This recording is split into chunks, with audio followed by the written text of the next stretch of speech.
What's good? Welcome back to Black and Published, a podcast for writers, poets, playwrights, and storytellers of all kinds. I'm your host, Nikisha Elise Williams, an award-winning author, two-time Emmy Award-winning producer, publisher, all that good stuff. Today, we're talking with Khalisa Ray, author of the debut poetry collection, Ghost in a Black Girl's Throat. Khalisa Ray is a multi-genre literary artist, an essayist, journalist, poet, and budding novelist. She is based in Durham, North Carolina, and speaks with fierce rebellion.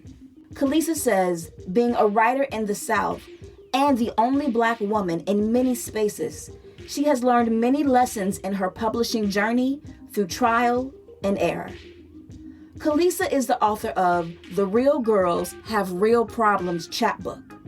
Her poetry can also be seen in Frontier, Rust and Moth, Damaged Goods, Terse, Sundog Lit, Oculum, and The Obsidian, among others. She is the winner of the Bright Wings Poetry Contest, the Furious Flower Gwendolyn Brooks Poetry Prize, and the White Stack Publishing Contest, among others.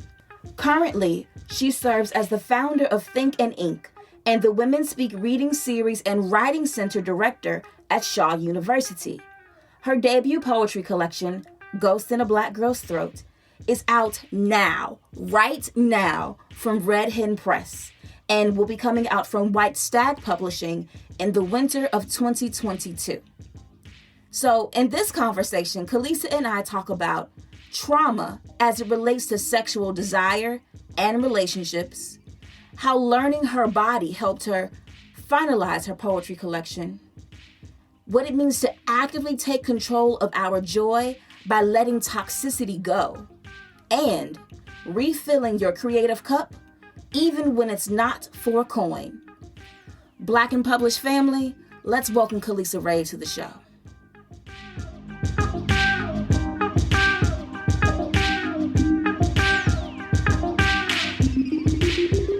Okay, so Khalisa, thank you for joining me today on Black and Published.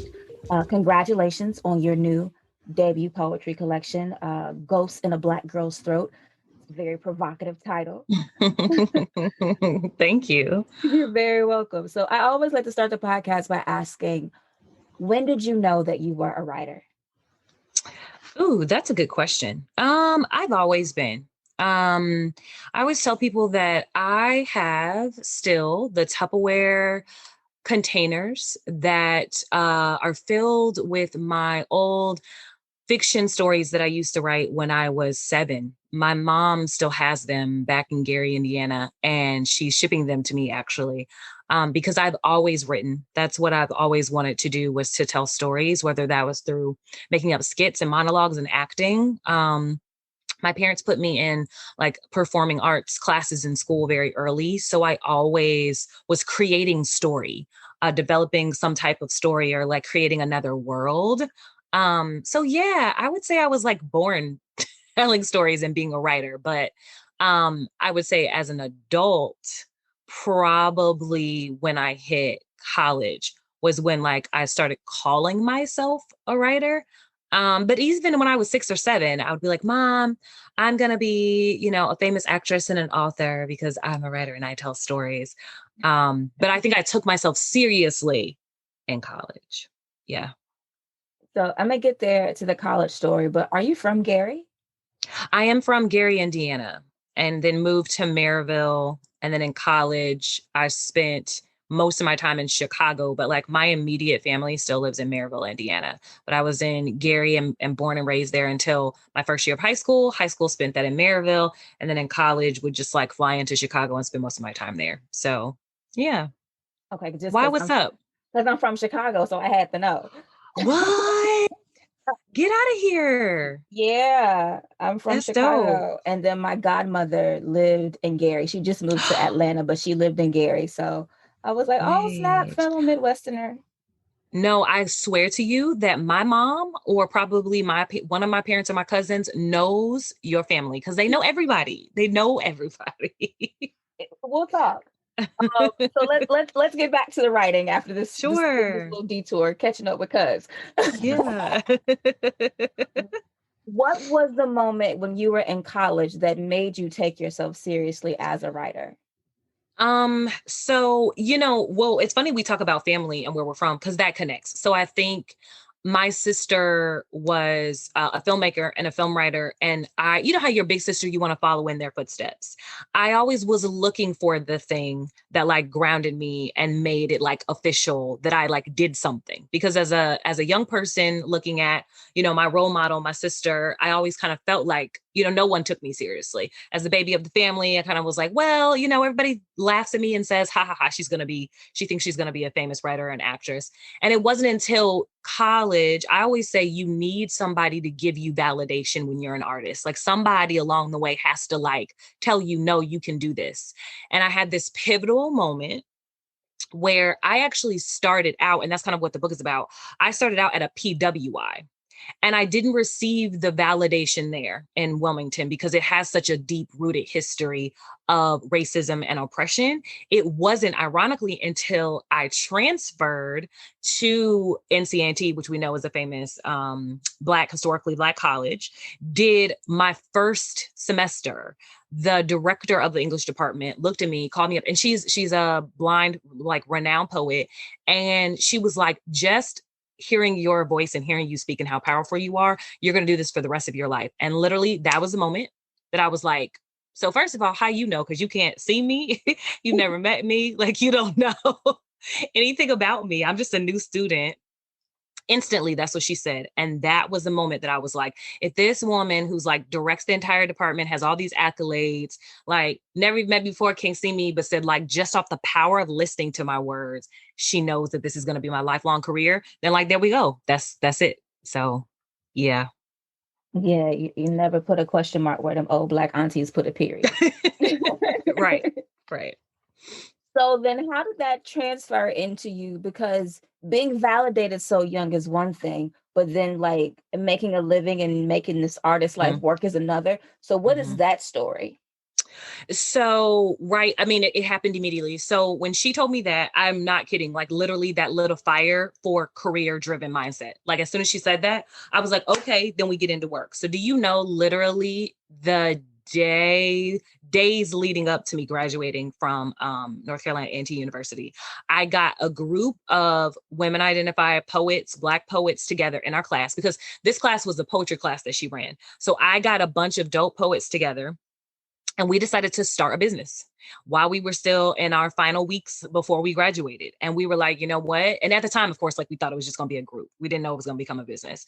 We started it. We did the business plan. We put everything together. We named it Poet She. We were like, you know what? This could be like a nonprofit. And we got all of our advisors together that were like, and we put it to them and was like, what do you think of this? They were like, that's like ingenious. We don't know of any all Black Women poetry or literary arts organization in this area. Y'all are doing something that's revolutionary. So we put that together. And then literally like weeks after we graduated, we hit the pavement. And I was like, I was serious. The other members of the group still were kind of like working other jobs. But I was like, I'm gonna quit my job. And my husband at the time, my boyfriend then, that I actually met at Poetry Group, he was like, okay, are you sure? Like, are you crazy? And I was like, yes, I'm quitting my full-time job and I'm making this it. Like, this group is it. So we put in our articles of incorporation. We became a nonprofit. I hustled and was teaching at every single school in the Guilford County area. Like in elementary, middle, and high school, I was a hustler. And was going as a teaching artist to every single school I could get my hands on. And I was making quite a bit of money being a hustler and booking us gigs. I would book us speaking engagements. Like I was our manager, I was our executive director, like I was everything. But see how powerful somebody telling you that you could do something is? Like that's all she had to tell me. And then I instantly was like, this could be a business. And I hit the ground running. And we only lasted like 3 years because we needed so much funding to keep that sustainable. And we couldn't get the funding. And then some of us moved, like we had members that moved to New York and I moved here to Durham. And so we kind of like broke apart. But yeah, I made it like a serious career very instantly and knew that I wanted to like do this, and I knew I wanted to publish from like the moment she spoke those words into existence. So yeah. And so what, you're like 19, 20, 21 doing all this stuff? So I was a non-traditional student. No, no. So I actually Wilmington's racism and oppression put such a like dent and stain on me that I took time off school. I fall into a really hard depression. I flunked out of my classes. And so I took time off school and I was like, oh, I'm gonna be an actress. And my parents were like, no, nah, you got to figure it out. Um, so when they told me they were cutting me off unless I went back to college, I packed up my bags and moved to Greensboro. But I was 22 when I got back in school and finished up my last year of college. So like I was in my mid 20s. And by the time we started this, I was like 23, 24. Um, so yeah, so I wasn't a kid anymore. I was like, yo, I need to figure this this out. I got bills. Yeah. And what was the job that you quit to do poetry full time? Oh my goodness. So I quit my job at the O. Henry Hotel working for a Five Diamond hotel, making, lucrative amounts of money straight out of college. And yeah, and it's funny because I never will forget like watching this like very white establishment have like all of the workers be Black. Mm. And it hit me one day. I was like, I have to get out of here. Like I can't do this. Like this is not like that's what I ran from. I ran from a situation where I was like the token Black girl being oppressed. I'm not going to go back to doing that just to make a coin. Like I can make a coin publishing and doing what I want to do. Um And you did. so yeah. And I did. Yeah. Yeah. So after Poet She kind of disbanded, Mhm. what did you do next? So my journey with Wilmington has been very interesting. That's why like this book is so pivotal because it really sparked the whole like story and impetus of this book. But I tried so long to like stay away from there and somehow it just kept pulling me back in. So like I said, I met my boyfriend at the time, husband now, in poetry group at NCANT. And when we got together and we got serious and Poet She disbanded, I started working for as a teacher and for various nonprofits in Greensboro. Ironically, him and I both lost our jobs at the same time. So his job lost funding and laid everybody off. Like he's a computer programmer and a poet, but his computer programming job laid everybody off just like out of nowhere. And this is like his first big job out of college. And he was like, "What? Look, I have like bills and rent to pay." Um, and my funding at the nonprofit that I was working for lost funding literally at the same time. And so he was like, babe, I put my resume in and guess where I got a job? And I was like, do not say that you found your dream job in Wilmington, North Carolina. He was like, yeah, found my dream job in Wilmington, North Carolina. So we ended up moving back to Wilmington. I don't know why God felt like I had so much more work to do there. My journey with Wilmington wasn't over. So I moved back to Wilmington and I just used the same skills that I had in Greensboro. So I started working for the school system in Wilmington and then jumped right and back into like activism nonprofits, working for the YW, working for the school system, because I really wanted to stay connected to this idea that like words and poetry and writing has the power for social change. So all the jobs that I had before I kind of like started moving towards full-time authorship, all the jobs were still connected to that. So like I was a teaching artist again in the school system, working with students on like how to use their voice for change. Then I was working for the YWCA as a community arts director, a community outreach director. And so that like I tried to pull in as much arts as possible there for social change and empowering women. Started working for the Glow Girls Academy, started doing the same. We created a curriculum where it was all about like using your words to empower girls. Um, and then like, me and my husband again looked at each other and was like, what are we like, why are we back here? Like, why have we been here for so long? What are we doing? We had to reassess. And our final move, which is here to Durham, North Carolina, that's where I was like, yeah, I think I want to start like the 5-year plan to moving towards like full-time authorship. Cause I just, every time I refuse that, I'm unhappy. Like working for other people makes me very depressed. So that was kind of like our journey, like back to Wilmington, and then deciding that we needed to leave Wilmington just because every time we go back, it's like, this place is racist as hell. Like we got to get out of here. And I'm not living in my purpose. I'm not living in my purpose, and I'm miserable. Um, so yeah. Yeah. Were you still writing during that time that you were miserable? Oh yeah, for sure. Like so because my husband and I have always been like a part of the poetry slam world. That's like the piece that I kind of haven't mentioned yet. So when we met, we decided to make a pact that like we would always stay true to the fact that we're writers, but we're performers at heart. So we started when we met in 2009, we started becoming members of different like national touring poetry slam teams. And so he was a part of the Bull City Slam team. I was a part of the Winston-Salem team.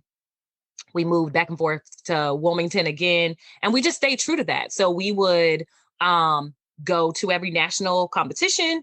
We would write poems to enter into the Women of the World competition, the individual world competition. We would go to Southern Fried Poetry Slam every year. And he would compete in that. I would compete in that. Eventually, I decided that like slamming really wasn't for me. After a couple of years, he stayed with it. So we would still perform at our local poetry slams in Wilmington and in Greensboro. I started my own little like collective of poets in Wilmington because that's just like how I am. So like we would always, do gigs, book speaking engagements, book poetry slams, poem engagements, to spit our poems and read at different functions. And so we constantly kept the pen moving. Like that was great to just have a partner to be like, your homie to like create with. So yeah, I constantly kept the pen moving. I would always stay busy, like always doing something that related back to poetry. Even with me working other jobs, like that was always the goal. The goal was just like, when am I going to find something that pays me enough to stop doing the full-time job that I have, you know? And the full-time job was in the nonprofit work and the teaching and stuff. Yeah. I did that. Well, so yes, and right before we left, I had a student actually from UNCW approach me 2 years before we left that was like, yo, would you be willing? And she didn't know that I was thinking about, like transitioning on, but she was like, would you be willing to start this all women identified poetry and literary arts nonprofit and like feminist bookstore with me? And I was like, yeah. So I actually, before I left, 2 years before I left, I started Athenian Press, which was a great idea in theory. But I started with someone who still was grappling with their white privilege. And that was a really bad idea. I'll just say that. Like it wasn't smart to start it with somebody who wanted to be kind of like the white savior.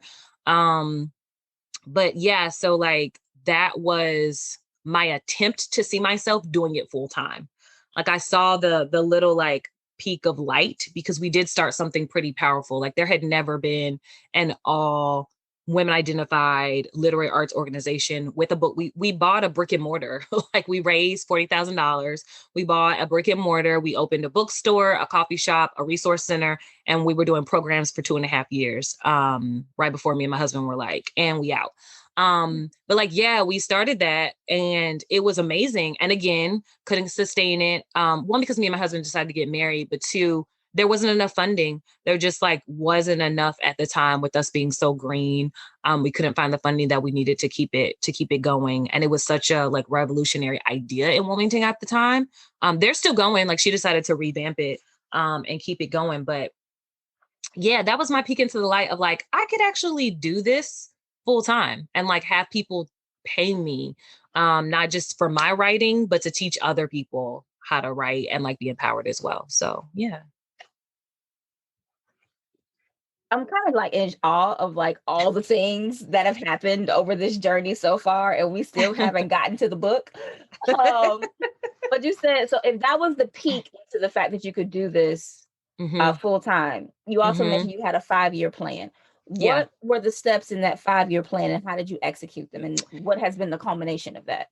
So the steps really were taken from like just a lot of like business. So I took business class. I decided when she approached me, even before she approached me, I was in business class. I was in nonprofit management certificate class. Like I wasn't playing. I knew that I wanted to do that full time. And so like they help you create kind of like a 5-year plan when you take these classes for like nonprofit management and like business. And so coupled with the resources and the tools that I gained there, plus, like you said, the like aunties that I had listened to that were like, child, you never leave the full-time coins for a temporary coin unless the temporary hustle starts making more than the full-time.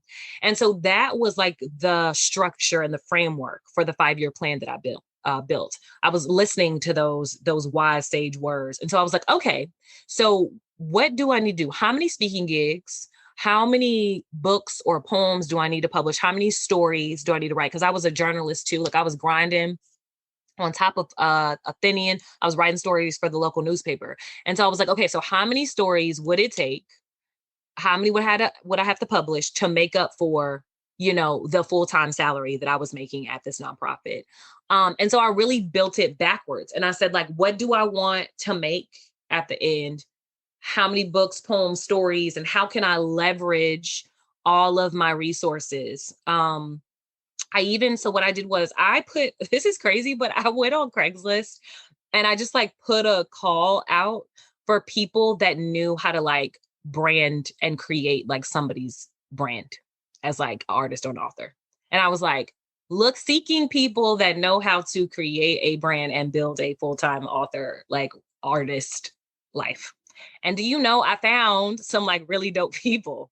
And so they were like, yo, we're going to help you put this 5-year plan together. We're going to help you create this brand for yourself. Like you can do this. We believe in you. And so like, that's what we did. We said, what is your goal? Like money making, like, what is the number? And then they were like, okay, so like how many gigs or things could you do throughout the day? And how many resources and tools like do you already possess that you could leverage to make money? Is it workshops? Is it speaking? Is it classes? What is it? And I just like built it from there. And really, I put it in phases. So I was like, phase 1 is me getting out of here.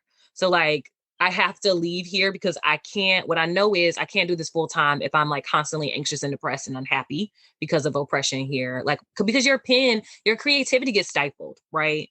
You can't move the pen sharp if like you're always thinking about like white folks acting a fool. So that was phase 1. Phase 2 was definitely thinking about what is a job that I could get that would free me up to create half of the day and like be making something that will sustain me and pay bills the other half of the day. That's why I ended up back in academia.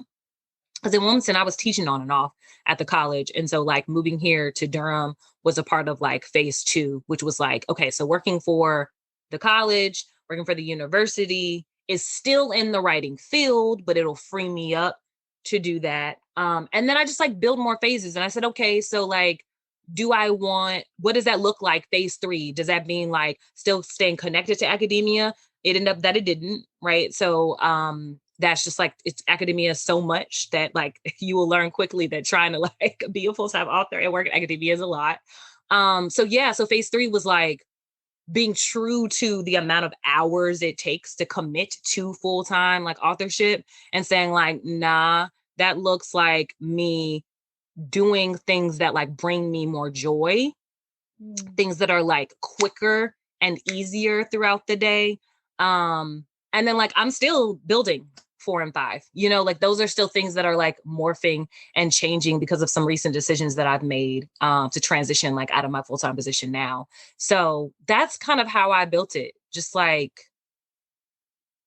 really thinking about what would give me the mental and the literal space and time to create and leverage all of the skills that I know I have that could make money. So yeah. So I have to ask, what was the number?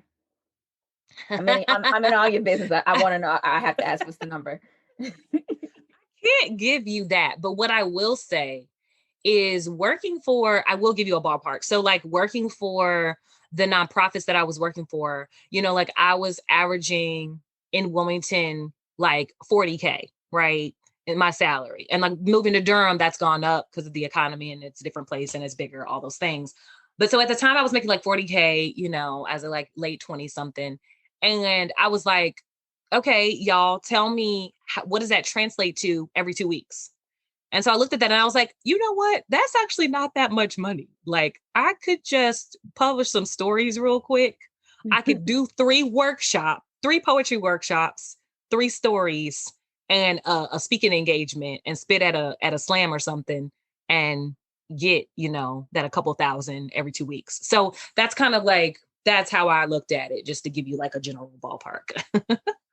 Okay, so you say the last couple phases are still in In the progress works. because Yeah. now you're working at Shaw University. Where did your chapbook, Real Girls Have Real Problems, come in into this story? So real girls have real problems. Oh my goodness. So poetry. So when I started poetry, we all were in the midst of like writing something that could turn into a book, and really being with them inspired that. So they were like, girl, if you don't take all the poems that you've written and turn that into a book.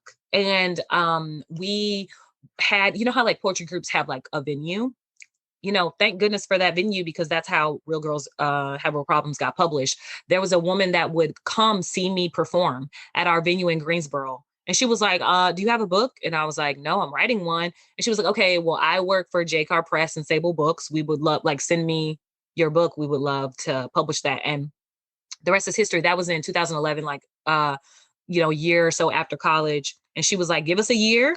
We can publish that by 2012. And I was like, okay. So 2012, Real Girls Have Real Problems came out. And yeah, the rest is history. So you were approached by the publisher for the chapbook. Yeah, she saw me performing at our like regular venue. Yeah. And so what's the story behind the new collection that's coming out?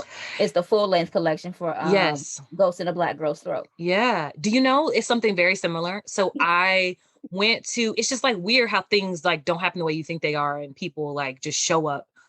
Because I was at AWP. So AWP, as you know, is like one of the largest writing and publishing conferences in the US. And I was just there with a friend. And it's so funny because my friend was like, I'll be right back. I'm gonna go like look around. Like, you do your thing. And had she not said that, I turned around. I was like, oh man, this girl done left me at this big conference, like in this big, like there's a huge room full of tables of publishers and presses. And my friend just like kind of went off, and I looked around and I was like, okay, what do I do now? So I turned around, and there's a table of a press that I had never heard before. It's called Red Hen Press.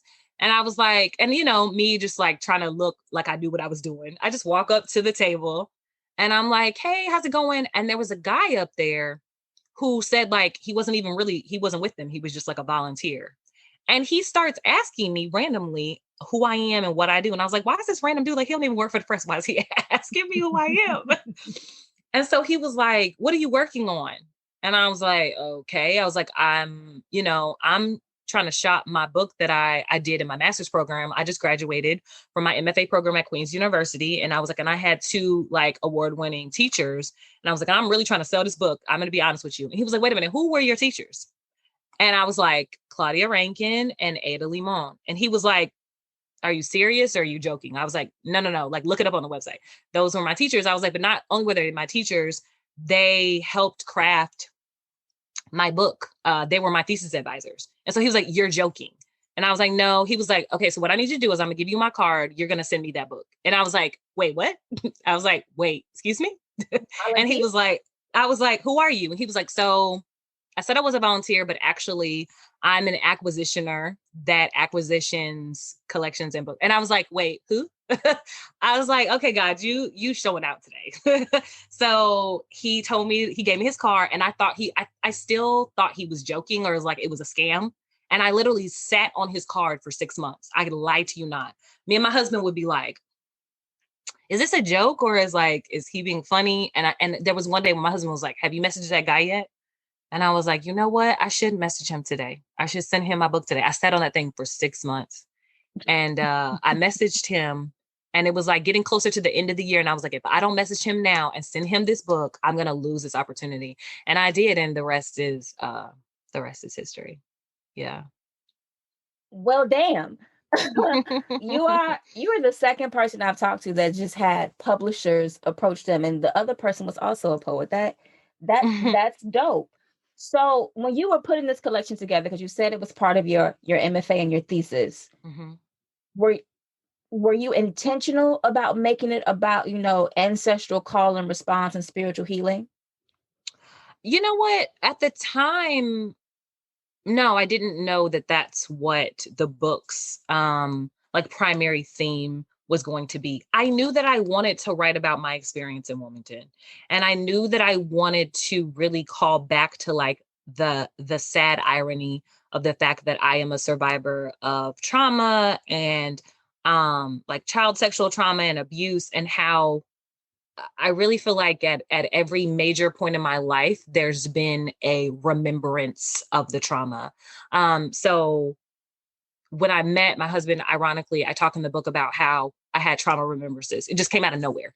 Like I just was like, whoa, where did that come from?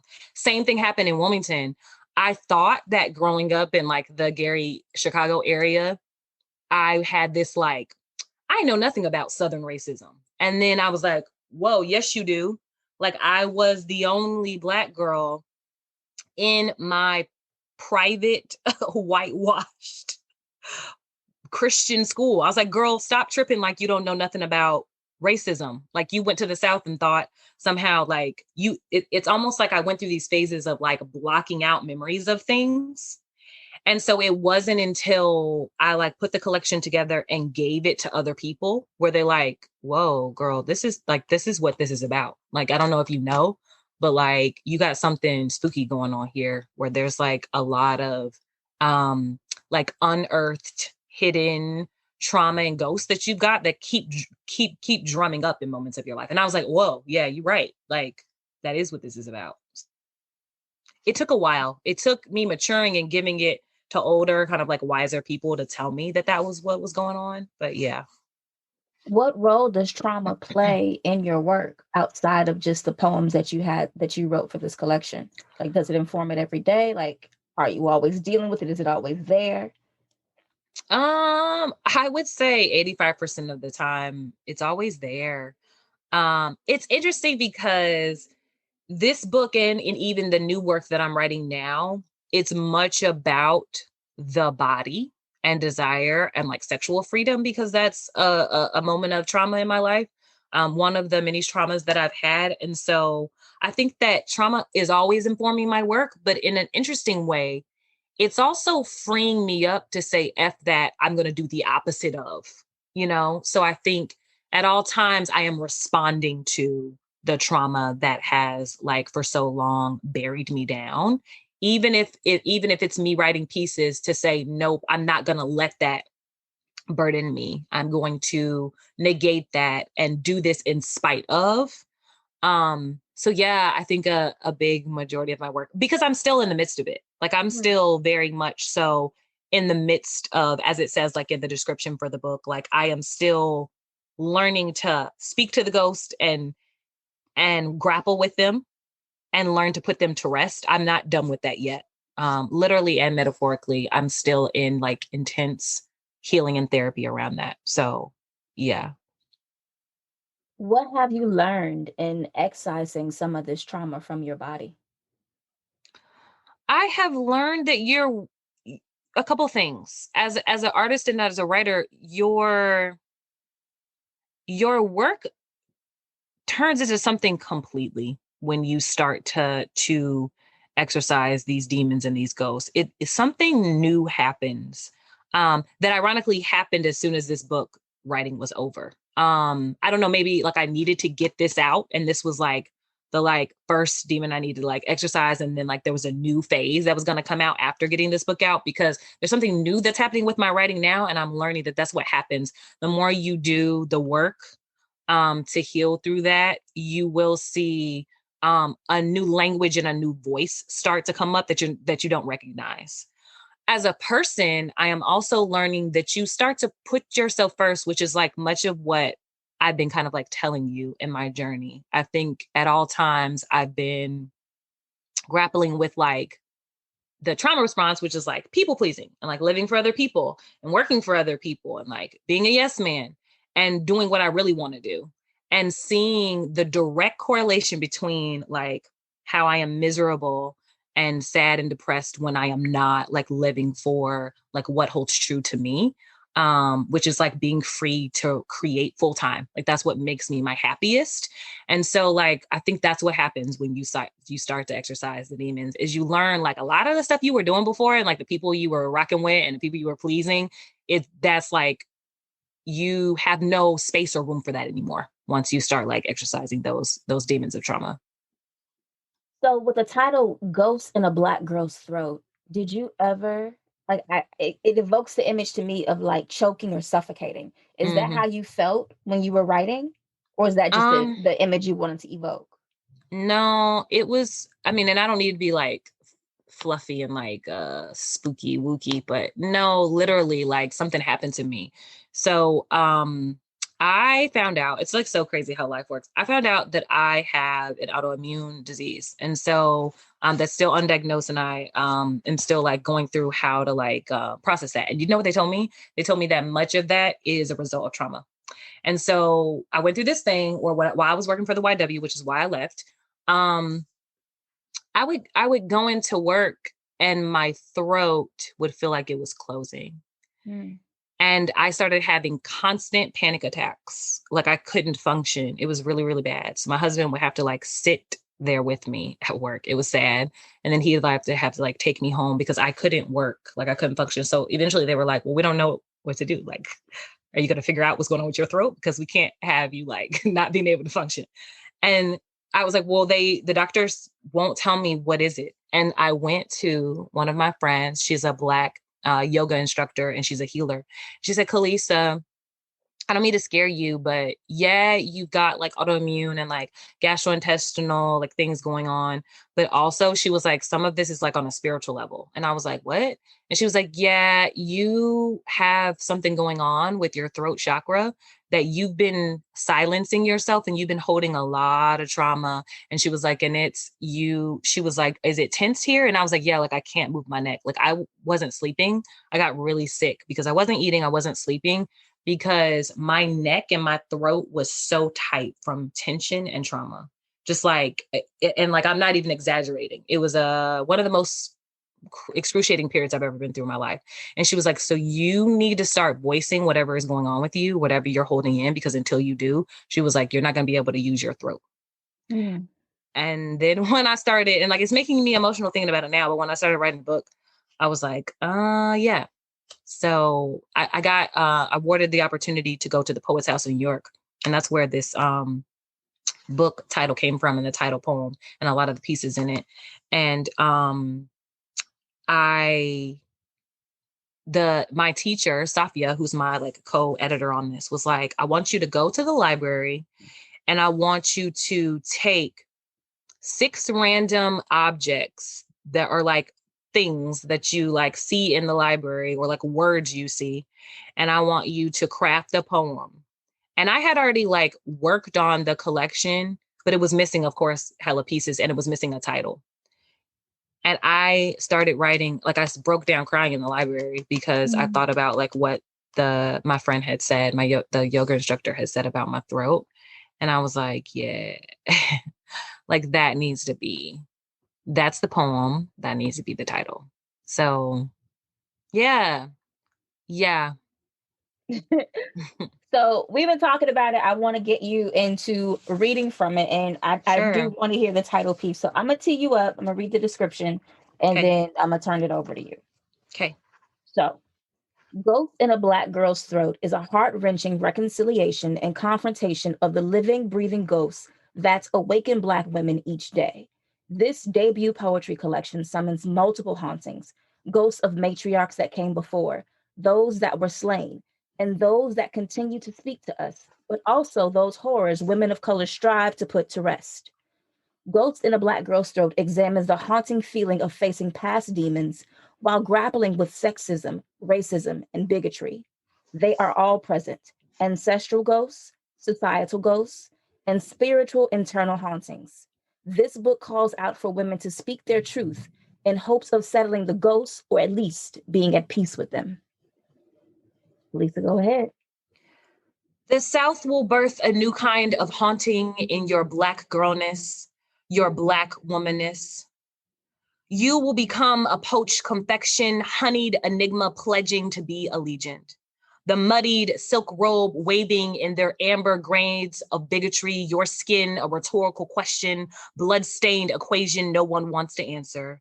You will be the umber tawny terracotta tongue splattered on their American flag, beautiful brown spangled anthem that you are. You will be the bended knee and the boot of their American dream, and they will stitch your mouth the color of patriarchy, call it Black girl magic when they rip the seams. Southern Belle is just another way to say stayed in the right place on the pedestal. And your sun-kissed skin will get caught in a crosshair of questions like, where are you from? No, where are you really from? And you will get asked, where are you from, more than you are asked, how are you doing? Like this name, this tongue, this hair ain't a tapestry of things they made you forget, the continent they forced to the back of your throat. And that's what they will come for first, the throat. They know that be your superpower, your furnace of rebellion. So they silence you before the coal burns, resurrect monuments of ghosts on your street to keep you from ever looking up, build a liquor store on every corner so you don't notice the curated segregation, call it redistricting. Our cities muzzle the men with gallows for tongues, call it obedience school. Synthesize ghettos, graffiti them in gold, and call it urban redevelopment. The South will make bitch a sweet exaggeration of your name, sit, speak, come when spoken to, and the leash will always be taut.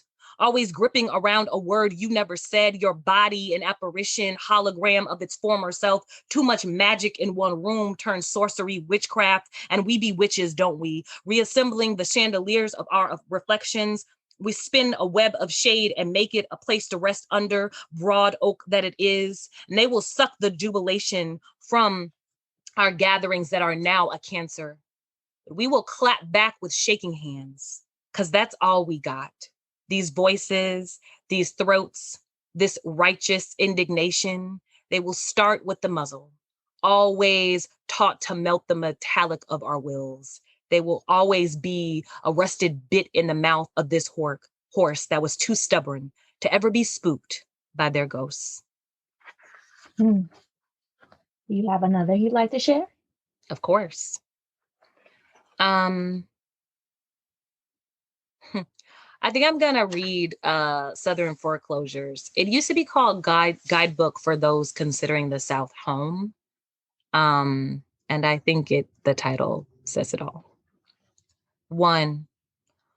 Long back roads still rattle me, make me fear being asked to step out, the nightstick, the gun, being turned to roadkill, left on the curb, forgotten. 2. Pitch black nights remind me of the torch, deep fried flesh tarred and feathered, watching bodies swing like gruesome drive-in films. 3. Open fields remind me of leather whips, raking fingers through grass, blood, sweat, lathered cotton, body parts left out for fertilizer. 4. Farm animals grazing remind me of buying and selling of meat, ripping baby from mother for consumption, burning and branding the slaughter, hanging out to dry like jerky. 5. Big plantation houses, the house slave and the field nigga, maid and mistress, dinner service, bronze bodies, expensive ornaments fresh off the auction block. 6. Reminds me of state fairs and come see the hanging Negro. Where can I place my bid? This one has a strong back, good teeth and broad shoulders, not the whole family. How much for the little boy and girl? 7. Hunting season and the wild woods remind me of forest, bullets blazing, black skulls, branches cutting ankles, underground railroads hiding the creek from the coon dogs, sniffing out the smell of a runaway. 8. The Cape Fear River reminds me of the drowning, the throwing bodies over the bridge to hide the evidence, the vanishing of whole families, how they threw us over ships like rotten catfish. 9. Boxing matches reminds me of strapping black brutes fighting for bets, bare knuckle knocking out until unconscious for entertainment. toasting to the tearing of flesh and smoking a cigar in celebration when one was dead. 10, Southern belle and sweet tea smells like centuries of injustice. 11, Southern comfort tastes like privilege. 12, Southern hospitality sounds too unsettling to ever be called home. Hmm. It seems like, well, both of your collections came out of a time where you were living in the South. So, what is your relationship with the South and what role does it play in informing your work? I have a I have a love-hate relationship with the South. It's funny that as I grow here more and I start to form a family, I got married here in the South. I just bought a home here. I have my new little fur baby, my little animal. We're thinking about having kids soon. I think that as I start to plant roots and build a home, and I'm also partnered with somebody who has lived here the whole life. And so when you see the South through their eyes, you start to see that there can be a healing that happens here, and there can be a home built from the trauma and from the rubble. Before starting to get serious about here, I think that the South was very much so this cousin or this family member I hated to admit was a part of my family. Mm. And now I am embracing, this cousin or this step family member that I've never wanted to embrace as a Midwesterner or a Northern girl. Yeah, I'm very much so embracing it, and I'm letting it provide beauty to my work because the South is so beautiful. It's scenically and aesthetically so gorgeous that I'm now letting beauty spring from some of the weeds and the muck and the mire that I originally saw it as. What has been the journey of your healing process to get to this point where you can see the beauty in the trauma? I'm gonna be honest with you, intense therapy. I encourage any writer, any artist that has been a survivor of trauma to really lean on the professionals that were designed to do that, and not try other sources. Use the people that were licensed to do so. But seriously, I all those memes that are going out now that are like Black people would do everything but go to therapy, and it's like I'm so blessed to have a partner that encourages me to go. He goes, and that's like a requirement. So like us as two like sensitive ass artists and writers, you can't be in a house with somebody else who's another writer without saying like, nope, we both got to go to therapy. Both like couples and individual. And so like that has really started to create that healing process because as I talk about in the book, I have trauma that is like void of just being a Black woman in the South. I have trauma that's deeply connected to relationships, desire, sex, and romance. And it's hard. It's very difficult to like build a life here with somebody else when all of your trauma, like a lot of your trauma is connected to relationships and love and sex and desire. And so I found that that has been transformative to be in therapy. But also I've since I learned about like all of my body stuff and my throat stuff, that moment that I had with that yoga instructor and that healer telling me about my throat, that encouraged me to go see a naturopath. And so that has really like started to literally allow me to heal, like starting a self-care routine. Just like writing for things that are not business, like journaling, just writing for the fun of it is healing, essential oils and sitting and meditating and being out in nature has started to like make me have this new version of like, what does healing mean? And really like taking care of myself. That's still a journey. But that's a decision that I made when I learned how much like trauma was like breaking me physically down and mentally and spiritually down. I was like, nah, I have to build up this like self-care routine. Otherwise, I'm not going to be able to create anymore. Like I won't be here. I'll just be a shell of a person. So that's been my commitment to both, myself, my partner, to just really like be intentional about healing. Yeah.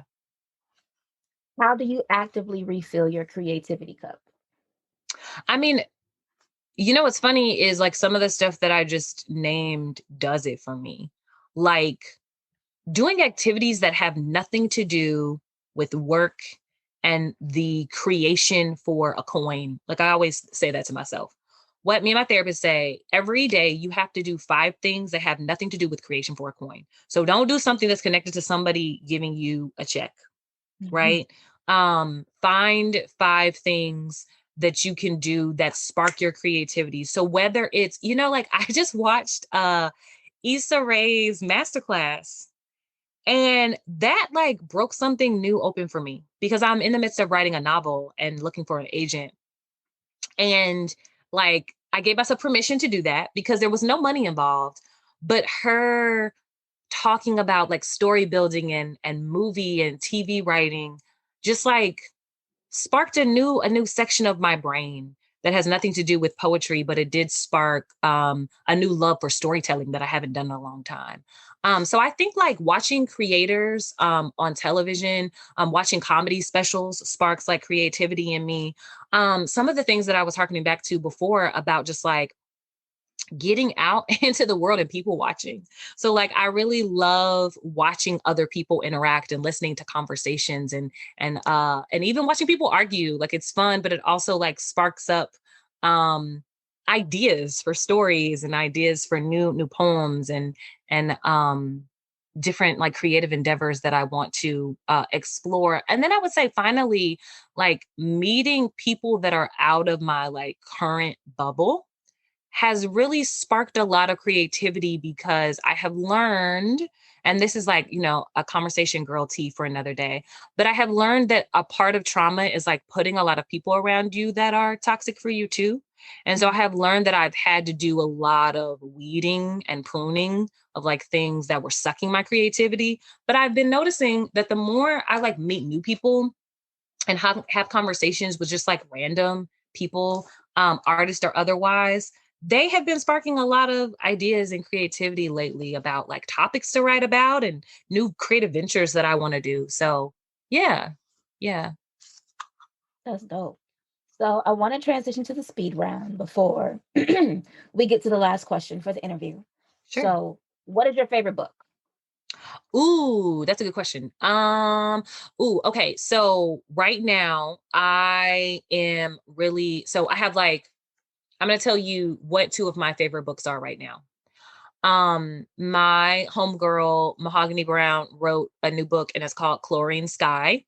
And I think that might be one of my new favorite books. The shit is dope. It's really dope. Um, so that's like a must read. But then like at all times I always have two because my brain is like, "Oh, I like this for the technical, but also like I like reading like messy or just like raunchy stuff." So my friend so I put out a call for like messy books or like just like romance whatever. My friend actually Sarah Smith, it's funny to say one of my favorite books is one of my friend's books. But my friend Sarah Smith wrote this book called Faker, and I have literally gone back and read this book like 15 different times. And maybe it's Wow. because I'm currently writing a black rom-com novel. And of course, this is not to negate like all of like my classic favorites, like Raisin in the Sun and all that. But just like recently, these are 2 of my favorites that like I can't stop reading them over and over again. And I think that that says something. Um, yeah, I like seeing like women of color books about that like fall in love in a like interesting way. And so yeah, those are 2 of my must reads favorites right now. Who is your favorite author? So yeah, like I said, like, can't forget about the classics. I would definitely say my favorite author, that's hard because I used to say that it was Toni Morrison, just because her work speaks a lot um, to the themes that we've been talking about today, and she speaks a lot to like healing and trauma, like naming trauma, especially in the Black community, and then like the healing from that as a Black woman. So I would definitely probably say a tie between either Toni Morrison, um, or ironically my professor Claudia. I'm obsessed with her work too, and she has one of my favorite books too, Citizen. So maybe a toss up between Claudia Rankin and Toni Morrison. What is your favorite song? um, that's funny. I laugh because I have such an eclectic taste. I would say my favorite song. I don't know if I have just one favorite. Um,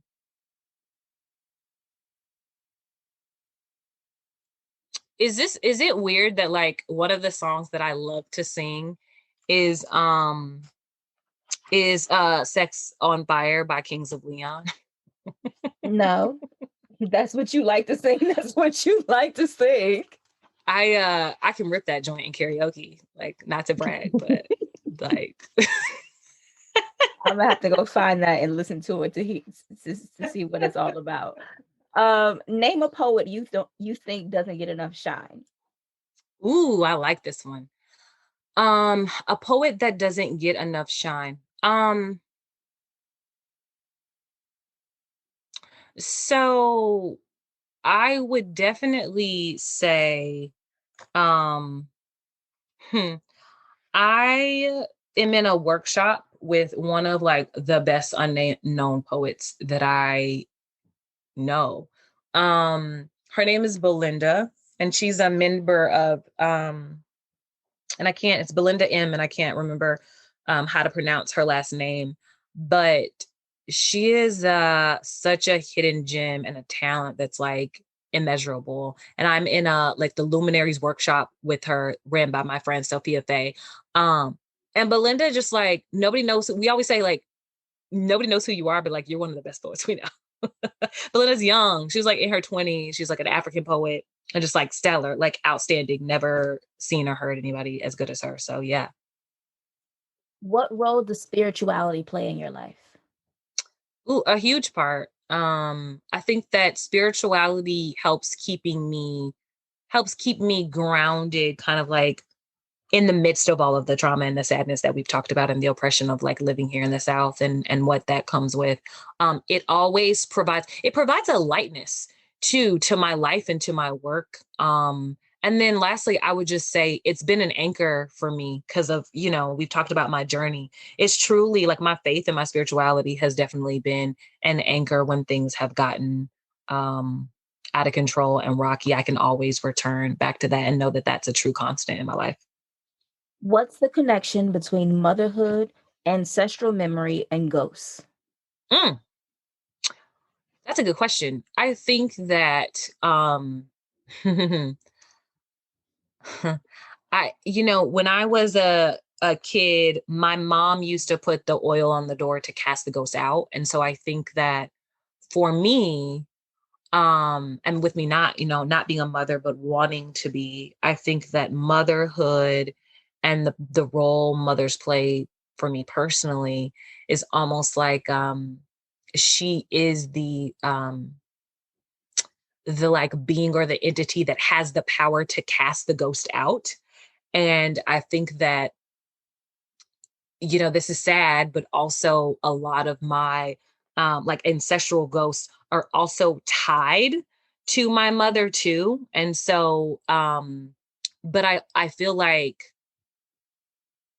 motherhood teaches you that there is an immeasurable power that you have to be the voice to cast out ghosts, but at the same time, um, it also is like the window to seeing um, the like truths about past ancestral ghosts. And so I think it's like all interwoven, interconnected. Just for me personally, I found that relationship is like symbiotic. It's like this trifecta that's happening, if you will.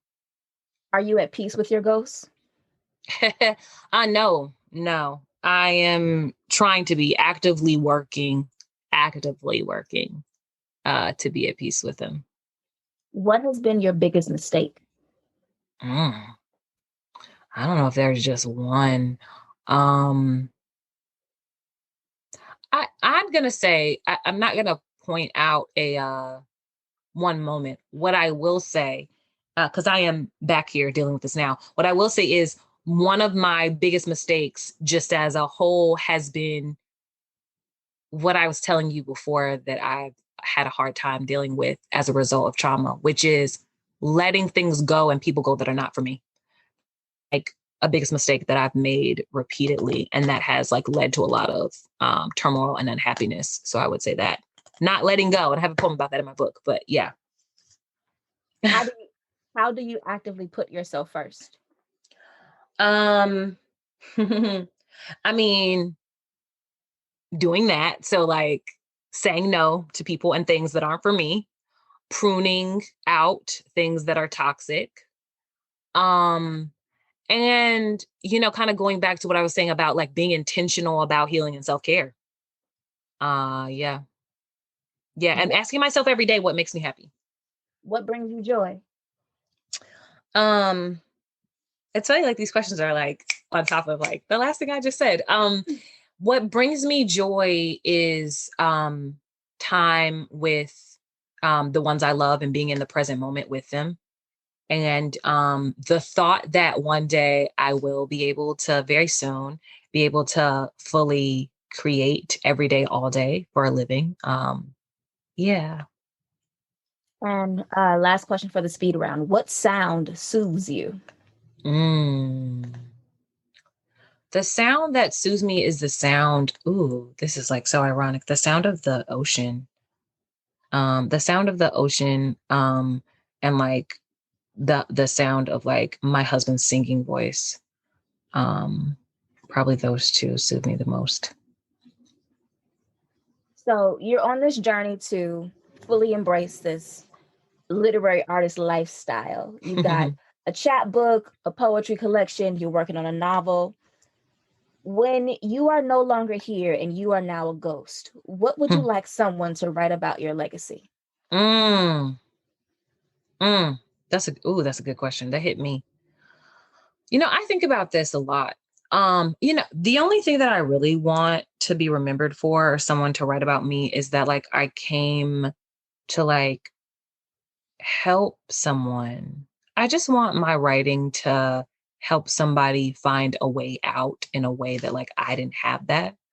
Um yeah, I don't think that I like growing up in the 80s and like not really having a lot of representation for Black women. I didn't have anybody to tell me that it's okay to talk about like sexual trauma and like healing and abuse and like queer identity and things like that. And that's okay to like speak that and speak your truth. Um, so I hope that what they write is that I was focused at all times on like being a voice for those who didn't feel like they had a platform to speak, but also that I came to just like help someone find a way out of things that seem like they are so heavy that there is no light. And then like finally, I would just say that I hope that they also write that I was always like driven to like uplift my people and really like give them resources and tools or whatever was needed that was like gate kept from them, like that people like to hide from us. My goal was always to like fail on all of that, on like being a publisher and being an artist and all of the tools and the resources that it takes to do that. That was like that is my life's goal. And I hope like that's what someone writes about me one day, that I wanted to just like help my people, uplift people. And yeah. Ashe. Yeah. Thank you, Khalisa. Thank you so much. This was a joy. You're very, very welcome. Big thank you to Khalisa Ray for being here on Black and Published today. Make sure you check out Khalisa's latest debut poetry collection, Ghost in a Black Girl's Throat, out now from Red Hen Press. And if you're not following Khalisa on the socials, please follow her. She's at K Lisa Ray on Twitter. That's K_LISARAE, K Lisa Ray on Twitter, and Liberated KW on Instagram. That's our show for the week. If you liked this episode and want more Black and Published, which by now you should, go ahead and hit that subscribe button on your podcast platform of choice. And if you like what you hear, leave us a rating, a review, a comment. Let us know who you want to hear on the show next.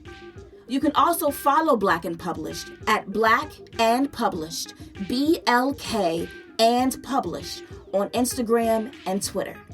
And if you want to keep up with me, head to my website, newrights.com, NEWWRITES.com, or follow me on Instagram and Twitter at Nikisha_Elise.